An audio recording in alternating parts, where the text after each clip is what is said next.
Positive global trend के बावजूद घरेलू शेयर बाजार अपनी शुरुआती बढ़त को कायम नहीं रख पाए।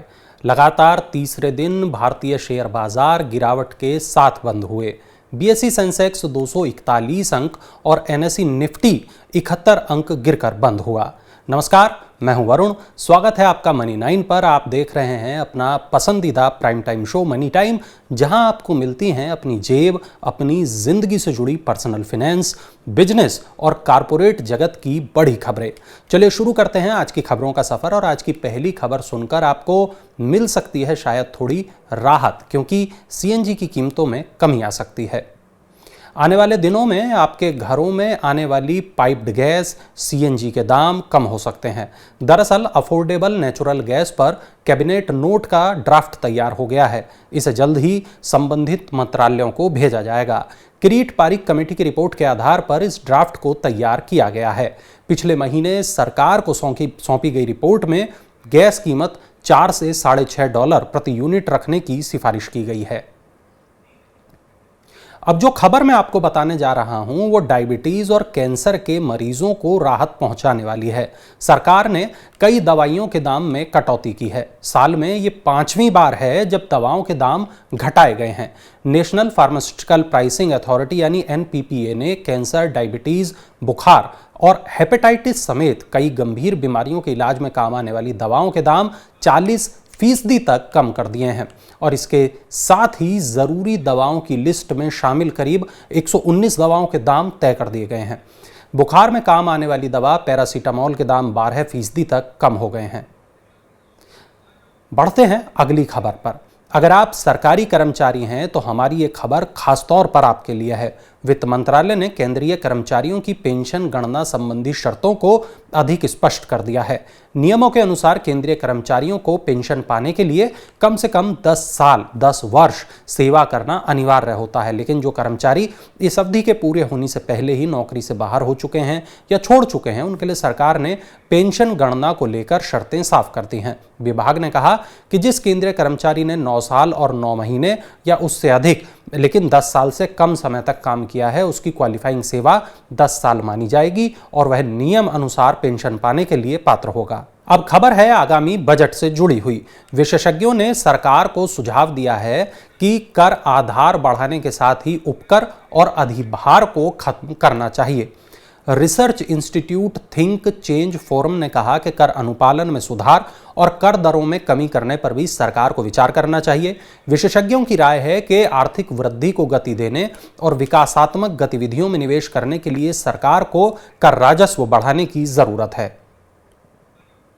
अब जो खबर है वो कोरोना के तेजी से बढ़ते मामलों के बीच लॉकडाउन की आशंका बढ़ने से जुड़ी है। जिस तेजी से दुनिया भर में कोरोना के मामले फिर से बढ़ने शुरू हो गए हैं, उससे लॉकडाउन लगने की खबरें भी तेजी से फैलने लगी हैं। और इस बीच इंडियन मेडिकल एसोसिएशन यानी आईएमए के डॉक्टर अनिल गोयल का कहना है कि मौजूदा परिस्थितियों में भारत में लॉकडाउन लगाने की कोई जरूरत नहीं है, क्योंकि करीब 95% जनसंख्या को वैक्सीन लग चुका है। और इस वजह से भारतीयों का इम्यून सिस्टम चीन या अन्य किसी भी देश के नागरिकों की तुलना में बहुत मजबूत है। स्वास्थ्य मंत्रालय के मुताबिक भारत में कुल संक्रमण में एक्टिव केस की दर 0.01%, जबकि रिकवरी रेट 98.80% है। सुरक्षित और सुनिश्चित रिटर्न के लिए अगर आप बैंक में एफडी पर भरोसा करते हैं तो ये खबर आपको खुश कर सकती है। प्राइवेट सेक्टर के बैंक डीसीबी बैंक ने एफडी पर ब्याज दरों को बढ़ा दिया है। बैंक में वरिष्ठ नागरिकों की तरफ से किए जाने वाले फिक्स डिपॉजिट पर 8.35% ब्याज दिया जाएगा। सामान्य नागरिकों के लिए भी ब्याज की दर को बढ़ाकर 7.85% किया गया है। हालांकि ये ब्याज तभी मिलेगा जब फिक्स डिपॉजिट की अवधि 700 दिन से लेकर 3 साल के बीच होगी। 2 करोड़ रुपए से कम के डिपॉजिट पर यह दर लागू होगी। अगर आप भी आरबीएल बैंक और इंडसइंड बैंक के ग्राहक हैं तो ये खबर आपके लिए जरूरी है। आरबीएल बैंक ने सभी अवधि की एमसीएलआर में 10 बेसिस पॉइंट की बढ़ोतरी कर दी है। इंडसइंड बैंक ने अपनी एमसीएलआर में 5 से 15 बेसिस पॉइंट की बढ़ोतरी की है। इससे मौजूदा और नए दोनों तरह के ग्राहकों के लिए ईएमआई बढ़ जाएगी। एमसीएलआर से लिंक्ड लोन अब महंगे हो जाएंगे क्योंकि इन पर ब्याज की दर बढ़ जाएगी। इसके अलावा पर्सनल लोन, हाउस लोन और कार लोन जैसे सभी तरह के रिटेल लोन महंगे हो जाएंगे। क्या आप भी इन दिनों कॉल ड्रॉप की समस्या से परेशान हैं? तो आपके लिए एक अच्छी खबर है। सरकार ने कॉल ड्रॉप और कॉल फेल होने की बढ़ती शिकायतों के बीच टेलीकॉम कंपनियों को अपनी सर्विस क्वालिटी सुधारने का निर्देश दिया है। डिपार्टमेंट ऑफ टेलीकॉम ने सभी टेलीकॉम ऑपरेटर से कहा है कि मौजूदा स्थिति अच्छी नहीं है, इसलिए सर्विस की क्वालिटी को जल्द से जल्द सुधारा जाना चाहिए। इस संबंध में ट्राई को भी कंपनियों की सर्विस पर नजर रखने को कहा गया है। चीन के साथ व्यापार संबंध तोड़ना क्यों है हमारे लिए नुकसानदायक, आइए जानते हैं। नीति आयोग के पूर्व उपाध्यक्ष अरविंद पनगड़िया का कहना है कि मौजूदा स्थिति में चीन के साथ व्यापार संबंधों को खत्म करना मतलब भारत की संभावित आर्थिक वृद्धि का बलिदान करना होगा। उन्होंने कहा कि इसके बजाय भारत को अपने व्यापार का विस्तार करने के लिए ब्रिटेन और यूरोपीय संघ समेत अन्य देशों के साथ मुक्त व्यापार समझौते के प्रयास करने चाहिए। पनगड़िया ने कहा, अगले दशक के लिए भारत की वृद्धि की शानदार संभावनाओं का लाभ उठाते हुए अर्थव्यवस्था को जितना संभव हो उतना बड़ा करने पर ध्यान देना चाहिए। चीन में अगर कोविड ने कोहराम मचाया तो इससे भारत को बड़ा नुकसान होगा। जी हां, चीन में कोरोना के चलते अगर फिर से सख्त लॉकडाउन लगा तो भारत में काम करने वाली स्मार्टफोन कंपनियों को उपकरणों की आपूर्ति में फिर से रुकावट का सामना करना पड़ सकता है और इसके साथ ही भारत से होने वाली स्मार्टफोन एक्सपोर्ट में भी भारी गिरावट आ सकती है। इससे भारत को निर्यात के मोर्चे पर नुकसान उठाना पड़ सकता है। रिटेल सेक्टर में अपनी स्थिति को और मजबूत बनाने के लिए अरबपति कारोबारी मुकेश अंबानी की कंपनी रिलायंस इंडस्ट्रीज जर्मनी की कंपनी मेट्रो एजी के भारत में थोक कारोबार का अधिग्रहण करेगी।